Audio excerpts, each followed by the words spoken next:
রাত, একটা ছোট্ট গ্রাম। বিদ্যুৎ নেই, সব ঘর অন্ধকার। আলো না থাকলে সবকিছু থেমে যায়। একটা ঘরে মোমবাতির আলো। ছোট ছেলে ইমন বই হাতে পড়ছে।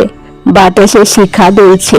মা বলে, চোখ ব্যথা করবে বাবা, কাল পড়িস। ইমন মোমবাতিটা বাঁচাতে ছোট করে কেটে নেয় মোমের শেষের অংশ। যাদের আলো কম, তাদের স্বপ্ন বেশি জ্বলে। পরদিন সকালে স্কুলে নোটিশ বোর্ড, রেজাল্ট ঝুলছে। ইমনের নাম প্রথম।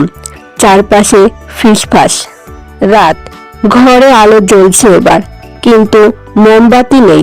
টেবিলের কোণে রাখা পুরনো মোমবাতিটা, পাশে ছোট কাগজে লেখা, এই আলো নেভেনি, শুধু রূপ বদলে গেছে।